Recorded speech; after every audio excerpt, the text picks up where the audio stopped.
नमस्कार दोस्तों, स्वागत है आपके अपने YouTube चैनल रीडिंग लवर्स पर। दोस्तों आज की जो वीडियो है इसमें हम बात करेंगे यहाँ पर हरियाणा में जो लोक संगीत व जो लोक नृत्य से पूछे गए महत्वपूर्ण प्रश्नों को। और अगर आप किसी भी HSC एग्ज़ाम की तैयारी कर रहे हैं तो ये क्वेश्चन आपके लिए जो महत्वपूर्ण रहेंगे, क्योंकि एग्ज़ाम में इनमें से बहुत से क्वेश्चन ऐसे हैं जो HSC के द्वारा बार बार पूछे गए हैं। और अगर आपने हमारी पहले वाली वीडियो नहीं देखी है तो इसे आप आई बटन पर क्लिक करके देख सकते हैं, या जो हमारे चैनल की प्लेलिस्ट है वहां पर जाकर आप तक की जितनी भी वीडियो हैं सभी को आप देख सकते हैं। और HSC के द्वारा उनमें से बहुत से क्वेश्चन पूछे गए हैं, तो सभी वीडियो यहाँ पर महत्वपूर्ण है। और अगर आपने अब तक हमारे चैनल को सब्सक्राइब नहीं किया तो सब्सक्राइब कर ले और साथ में जो घंटी वाला आइकन है उसे ज़रूर दबाएँ, जिससे जब आपको हमारे आने वाली जो वीडियो है उसकी नोटिफिकेशन मिलती रहेगी। तो हमारा जो यहाँ पर फर्स्ट क्वेश्चन है कि हरियाणा में संगीत कला के प्रमाण किस काल से हमें प्राप्त हुए हैं। तो ये इनमें से काल कौन सा है, ये रहेगा ऑप्शन बी यहाँ पर वैदिक काल। तो ये जो वैदिक काल जो है उस जो प्राचीन समय जो था, 3 प्रकार के संगीत वहाँ से प्राप्त हुए हैं। ऋग्वेद की ऋचाएँ जो 3 धुनों से मुखरित होती थी, सामवेद के गान जो 7 स्वरों में गाए जाते थे जिन्हें मार्गी संगीत भी कहा जाता है, और गंधर्व तथा देसी संगीत, ये 2 प्रकार के वैदिक युगीन संगीत थे। तो ये जो संगीत कला के प्रमाण जो है ये वैदिक काल से प्राप्त हुए हैं। अगला क्वेश्चन है सामवेद के गान जिन्हें मार्गी संगीत भी कहते हैं कितने स्वरों में गाए जाते हैं। तो इनकी जो संख्या है ये ऑप्शन बी हमारा सी आंसर रहेगा यहाँ पर। तो इनकी संख्या है 7। नेक्स्ट, राज्य में किस स्थान से प्राप्त एक ईंट पर सारे गामा पाधानीसा जो 7 जो संगीत के स्वर माने गए हैं ये अंकित मिले हैं। तो ये स्थान है ऑप्शन बी यहाँ पर अग्रोहा। तो ये अग्रोह से जो है ये यहाँ पर संगीत के जो 7 स्वर हैं इनकी ईंटों पर लिखे हुए हमें प्राप्त हुए हैं।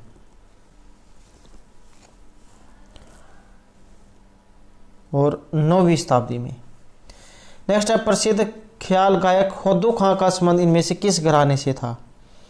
तो इनका जो संबंध है ये रहेगा ऑप्शन ए यहाँ पर ग्वालियर से।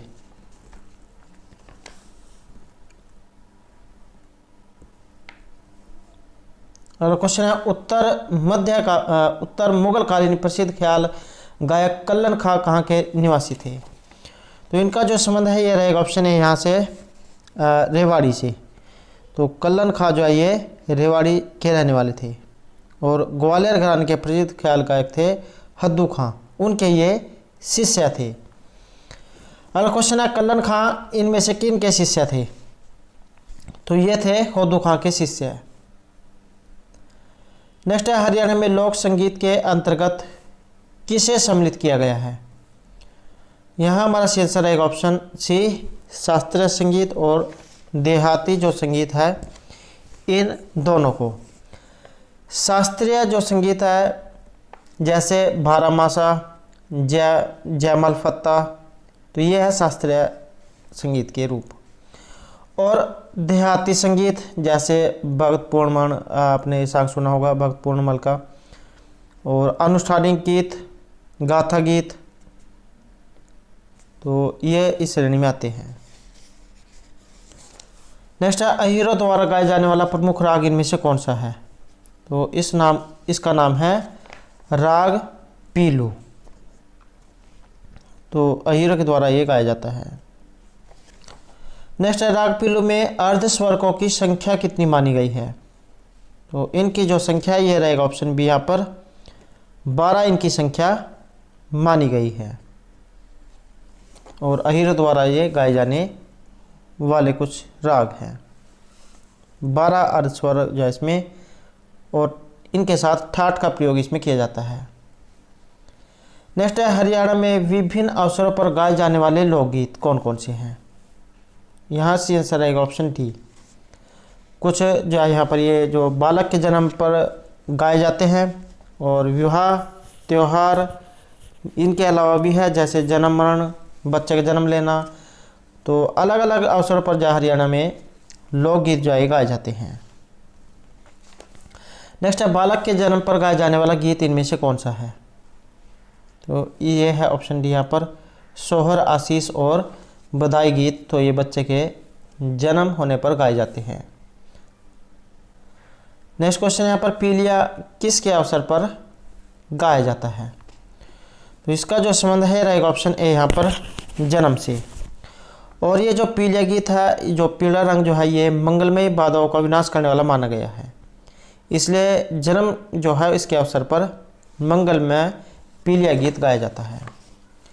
अगला क्वेश्चन है होली के गीत किस माह में गाए जाते हैं? यहाँ हमारा आंसर रहेगा ऑप्शन सी। तो होली के गीत किस माह में गाए जाते हैं? ये गाए जाते हैं फागुन के महीने में, फागुन जिसे देसी भाषा में कह देते हैं। नेक्स्ट क्वेश्चन यहाँ पर सुमेल करने का। सूची 1 को 2 के साथ आपने मिलान करना है। तो यहाँ पर हमारा सी आंसर रहेगा ऑप्शन ए 3, 1 और 2। धार्मिक गीत, इसका संबंध है माघ गीत से। सावन गीत का 30 से, सावन के महीने में आते हैं तो सावन गीत इनको कहा गया है। और उसके बाद है जन्म गीत आशीष। अगला क्वेश्चन है यहाँ पर जोहराबाई इनमें से प्रसिद्ध एक क्या थी? तो ये एक गज़ल गायिका थी और इनका जो जन्म है ये 1918 में हुआ था अम्बाला में। और 1930 और 40 के दशक ये जो प्रसिद्ध गज़ल गायिका रही है। और 13 वर्ष की आयु में जो है इनकी ये जो 13 वर्ष जो है इसकी आयु में ये जो इंडिया जो रेडियो है उससे ये जुड़ गई थी। और 1990 में जो इनका देहांत हुआ है। 1200 के लगभग जो इनके द्वारा गीत जो है गाए गए थे। अगला क्वेश्चन है बाजे भगत का जन्म हरियाणा के किस जिले में हुआ था? तो इनका जो जन्म है ये हुआ था ऑप्शन ए यहाँ पर सोनीपत में। और कब हुआ था? इनका जन्म हुआ था 16 जुलाई 1898 को। सोनीपत जो जिला है इसके सिसाना गांव में इनका जन्म हुआ था।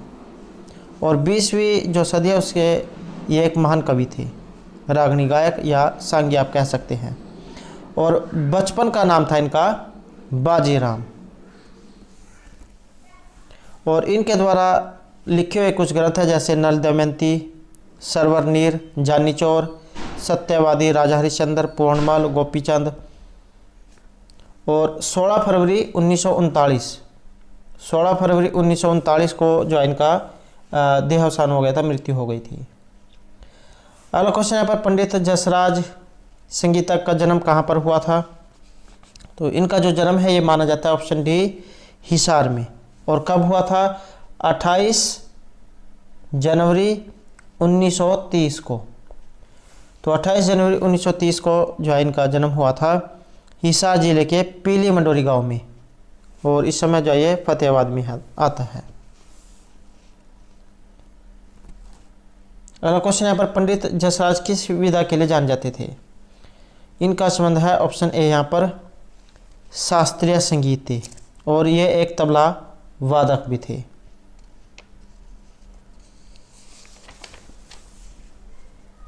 नेक्स्ट क्वेश्चन यहाँ पर सुमेल करने का। इसमें भी आपने सूची 1 को 2 के साथ मिलान करना है। और यहाँ हमारा सी आंसर रहेगा इसमें ऑप्शन बी 3, 1 और 2। पंडित जो जसराज है इनका संबंध हिसार से है। और जो जोहराबाई है इनका संबंध अंबाला से, कलन का रेवाड़ी से। अगला क्वेश्चन है यहाँ पर सारंगी किस प्रकार का एक वाद्य यंत्र है? तो सारंगी जो है ये रहेगा ऑप्शन ए यहाँ पर तत्वाद्य यंत्र। तो जिन वाद्य यंत्रों को तात अथवा तार के संयोग से बजाया जाता है तो उन्हें तत्वाद्य यंत्र कहा जाता है। तो तत् से आपने तार समझ लेना है, जिस पर तार बंधी हुई हो तो वो वाला यंत्र सारंगी।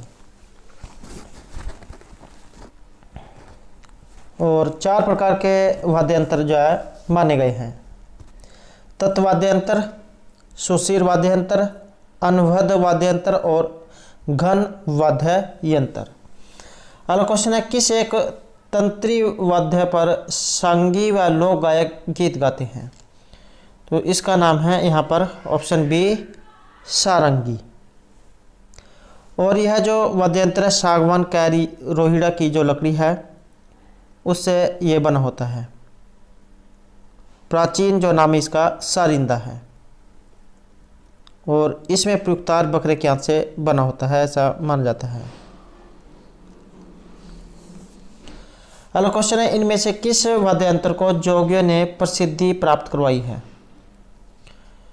यह है ऑप्शन सी यहाँ पर सारंगी ने।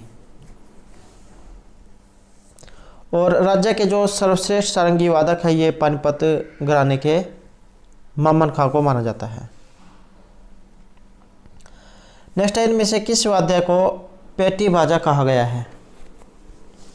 यह है ऑप्शन डी यहाँ पर हारमोनियम को। और पेटी बाजा से कहा गया है, इसमें चपटी आकृति के स्वर पटल होते हैं जिन्हें दबाने से अलग अलग जो सुर है उनकी आवाज़ निकलती है। और इनका जो प्रयोग है सांगियों और जो भजन जो करते हैं उनके द्वारा प्रयोग में किया जाता है। नेक्स्ट है, जिन वाद्यों को वायु की सहायता से बजाया जाता है उन्हें क्या कहा जाता है? तो उन्हें कहा जाएगा सुशीर वाद्य यंत्र। फूंक मारकर जो इनको बजाया जाता है। नेक्स्ट है, इनमें से कौन सा हरियाणा का सुशीर वाद्य यंत्र एक नहीं है?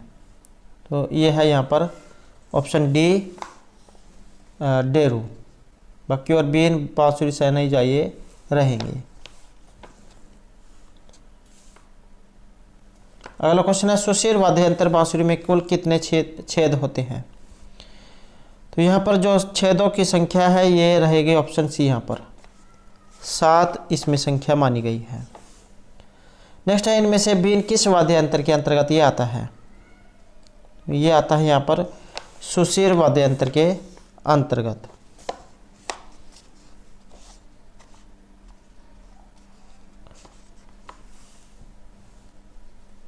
अगला क्वेश्चन आएगा, डफली और ताशा किस प्रकार के वाद्य यंत्र हैं? तो ये है ऑप्शन सी यहाँ पर वित्त वाद्य या अवनद वाद्य यंत्र। नेक्स्ट है, महेंद्रगढ़ जिले का लोकप्रिय जो वाद्य यंत्र है ये कौन सा है? वहाँ का माना गया है ये ऑप्शन ए डफ को। और ये इसे धमाल नृत्य में बजाया जाता है। थाल के आकार का ये होता है जिस पर खाल चढ़ी हुई होती है और डंडियों के माध्यम से इसे बजाया जाता है। और ये अपने याद रखना है कि महेंद्रगढ़ जिले का ये लोकप्रिय वाद्य यंत्र है। नेक्स्ट है, भगवान शिव से संबंधित प्राचीन वाद्य यंत्र इनमें से कौन सा माना गया है? तो यह है ऑप्शन बी यहाँ पर डमरू को।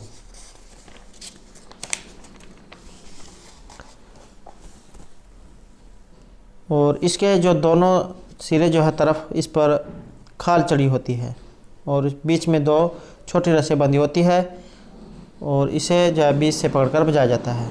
और कहाँ पर होता है? गोगा जो नृत्य होता है उसमें इसका प्रयोग किया जाता है। अगला क्वेश्चन है, इनमें से कौन से घन वाद्य यंत्र के अंतर्गत आते हैं? तो घन वाद्य यंत्र के अंतर्गत इनमें कौन से आते हैं? तो इसका संबंध है यहाँ पर ऑप्शन ए झांझ और मंजीरे से। और ये झांझ जो है ये 8 से 16 अंगुल व्यास के धातु के गोले टुकड़े को झांझ कहा जाता है।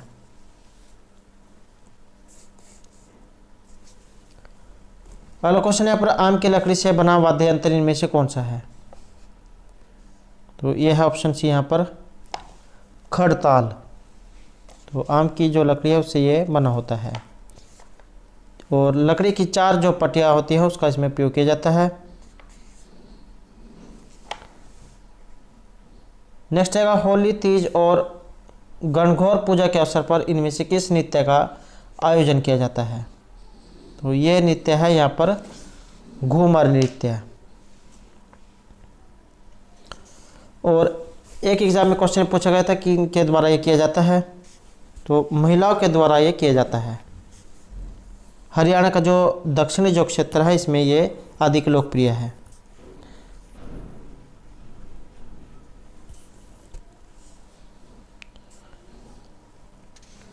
नेक्स्ट आएगा, इनमें से किस नृत्य में थाली और ढोलक बजाया जाता है? तो ये बजाया जाता है यहाँ पर ऑप्शन डी इसमें झूमर नृत्य में। और ये भी विवाहित महिलाएं जो हैं इनको करती हैं।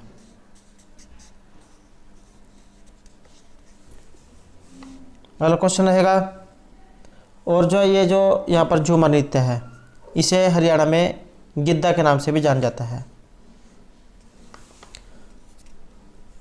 अगला क्वेश्चन है, हरियाणा में होली उत्सव के समय किया जाने वाला नृत्य, और ये हरियाणा तहसील वेलफेयर ऑफिसर का एग्जाम था 2018 में, इसमें क्वेश्चन आया हुआ था। तो होली उत्सव के समय किया जाने वाला नृत्य, इसका नाम है यहाँ पर ऑप्शन डी लोर नृत्य। और बांगड़ जो है वहाँ पर ये किया जाता है। और बांगड़ जो क्षेत्र, इसमें लोर का जो अर्थ है ये लकड़ी से होता है। यह जो नृत्य है लड़की और महिलाओं के द्वारा किया जाता है, जो होली से 2 सप्ताह पूर्व आयोजित होता है और फागुन मास में किया जाता है। और इसे टुन मुनिया के नाम से भी जाना जाता है। और पुरुषों का प्रवेश इसमें वर्जित होता है। और एक जो है खुले स्थान पर चांदनी रात में इसको आयोजित किया जाता है। यह भी एग्जाम में पूछा जाता है कि खुले में किया जाने वाला नृत्य है। तो यह नृत्य है और लोर नृत्य खुले स्थान पर चांदनी रात में इसको किया जाता है। नेक्स्ट है, इसमें से किस नृत्य को टुन मुनिया के नाम से जाना जाता है? तो यह है लोर नृत्य।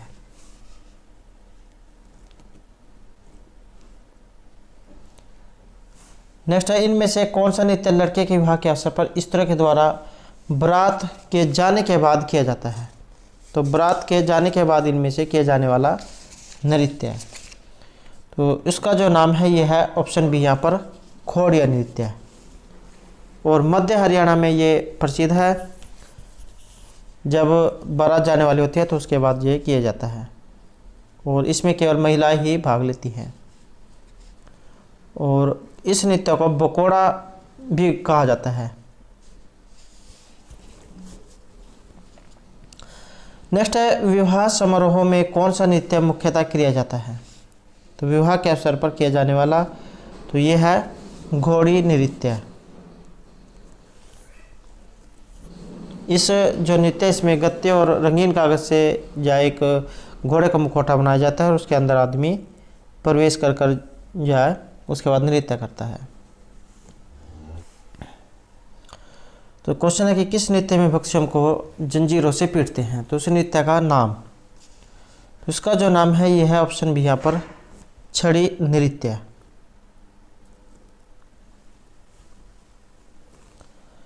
नेक्स्ट है, हरियाणा की धमाल नृत्य विधा का प्रदर्शन इनमें से किया जाता है।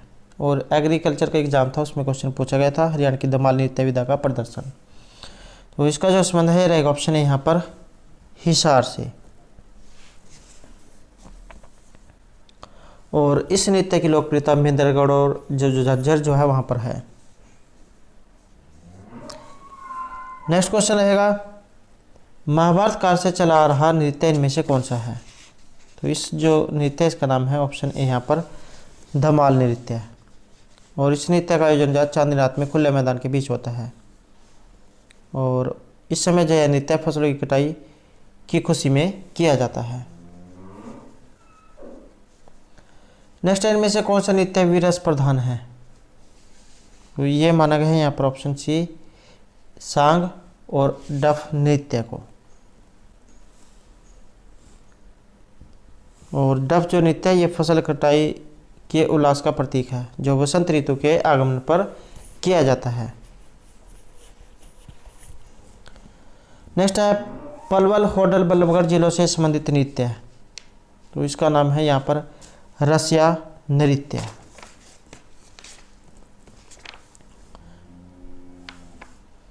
नेक्स्ट वह नृत्य जिसमें गोपियाँ कृष्ण के चारों ओर वृत्त बनाकर नृत्य करती हैं, तो उसका नाम, इसका नाम है यहाँ पर ऑप्शन बी रासलीला। नेक्स्ट है फाग नृत्य किस माह में किया जाता है, और यह भी क्वेश्चन एचएससी के द्वारा बहुत बार एग्जाम में पूछा गया है। तो फाग नृत्य के बारे में यह रहेगा ऑप्शन सी यहाँ पर, फाग और फागुन। आसान है याद रखने में भी, फै से फागुन, फै से फाग। तो फाग नृत्य फागुन के महीने में किया जाता है। नेक्स्ट है यहाँ पर सूची 1 को 2 के साथ मिलान करना। यहाँ जो आंसर है ये रहेगा ऑप्शन सी, 1, 2, 3 और 4। मंजीरा मेवात में, मैं से मंजीरा, मैं से मेवात आसानी से याद रखा जा सकता है। लूर नृत्य बंगर में, गणगौर हिसार में और रास बल्लभगढ़ में। नेक्स्ट है सांग के धार्मिक स्वरूप को किस शताब्दी में वैष्णव संतों ने अपनाया था, तो ये अपनाया गया था 16वीं सदी में।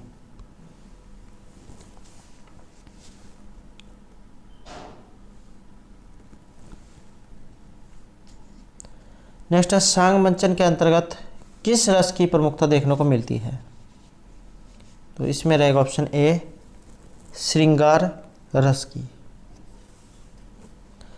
वर्तमान समय में किसके द्वारा सांगों की विधा को बचाए रखने का प्रयास किया गया है, यह है यहाँ पर ऑप्शन डी, इन सभी के द्वारा, भाग सिंह, अरविंद सिंह, बालक राम, तो इन सभी के द्वारा। नेक्स्ट है हरियाणा के सांग का प्रारंभ मेरठ के किस कलाकार से माना जाता है, तो इसका जो संबंध है रहेगा ऑप्शन सी यहाँ पर, किशनलाल भाट से। और मेरठ निवासी थे किशनलाल भाट, और इन्हें प्रथम सांगी भी माना जाता है। प्रमुख सांग जो है इनके जैसे हीर रांझा, लैला मजनू, तो ये जो इनके कुछ प्रसिद्ध सांग माने गए हैं। और इनके बाद अहमद बख्श थानेसरी, ये भी प्रसिद्ध सांगी हुए हैं। और अहमद बख्श के द्वारा कोरवी भाषा में जो रामायण है इसका मंचन किया गया था। नेक्स्ट क्वेश्चन है यहाँ पर सांग परंपरा की शुरुआत, तो सांग परंपरा की जो शुरुआत है ये कब से हुई थी, इसका जो संबंध है रहेगा ऑप्शन सी यहाँ पर, 1730 ईस्वी से, किशनलाल भट्ट के द्वारा। नेक्स्ट है किसने सांगों में संगीत और ब्रज भाषा का समन्वय देखने को मिलता है, तो ये किन के सांग हैं, तो ये माने गए हैं यहाँ पर ऑप्शन ए, अली बख्श के। नेक्स्ट है पंडित मांगेराम का संबंध किस विधा से माना गया है, और ये भी जो है हरियाणा फायर स्टेशन के एग्जाम में क्वेश्चन पूछा गया है। एक बार जो क्वेश्चन एग्जाम में आ जाता है दोबारा भी उनकी आने की संभावना रहती है। तो पंडित मांगेराम का संबंध किस विधा से है, तो इनका संबंध रहेगा ऑप्शन ए यहाँ पर, सांग परंपरा से। नेक्स्ट है ध्रुव भक्त इनमें से किन का सांग है, तो ये रहेगा ऑप्शन सी यहाँ पर, पंडित मांगेराम से। नेक्स्ट है द्रौपदी चीर, यह इनमें से किन का सांग है, तो ये है ऑप्शन बी यहाँ पर, पंडित लक्ष्मीचंद का। और सूर्या जो कवि है इनके नाम से यह प्रसिद्ध है, सांग सम्राट भी इनको कहा जाता है। और जन्म हुआ था इनका 1901 में सोनीपत जिले के गांव जाट्टी कला में, कृषक परिवार में। और ये जो है नेत्रहीन थे और पंडित मान सिंह को अपना गुरु मानते थे। इनके द्वारा लिखे हुए कुछ सांग हैं जैसे राजा भोज, चंद्रकिरण, ज्ञानी चोर, द्रौपदी चीरहरण, हीरांझा, नल दमयंती, सत्यवान सावित्री, कीचक विराट परव, भगत पूर्णमल, मीराबाई, पद्मावत, शाही लकड़हारा, शकुंतला, सेठ ताराचंद, हरिश्चंद्र, तो ये जो इनके कुछ प्रसिद्ध सांग हैं। नेक्स्ट है हरियाणा का शेक्सपियर के नाम से इनमें से किन्हें जाना जाता है, तो यह है पंडित लक्ष्मीचंद को, हरियाणा का है शेक्सपियर। और रागनी के वर्तमान स्वरूप के जन्मदाता लक्ष्मीचंद को माना जाता है। अगला क्वेश्चन है कथन पर विचार करने का, कोट कर आप कह सकते हैं ऑप्शन डी जो यहाँ पर सी आंसर रहेगा। तो राज्य के प्रमुख लोक नाट्य सांग है और राज्य में आधुनिक सांग का प्रतिपादन किशनलाल भाट को माना जाता है। और राज्य के प्रमुख सांगी बाजे भगत और ये हरदेव के शिष्य थे, तो ये जो यहाँ पर सही आंसर रहेगा ऑप्शन डी। तो दोस्तों ये थे हमारे आज के यहाँ पर जो है हरियाणा जीके से संबंधित कुछ महत्वपूर्ण क्वेश्चन जो आपके आगे आने वाले एग्ज़ाम के लिए महत्वपूर्ण रहेंगे। और दोस्तों, अगर आपने अब तक हमारे चैनल को सब्सक्राइब नहीं किया तो सब्सक्राइब कर लें। और हमारे साथ अंत रहने के लिए धन्यवाद।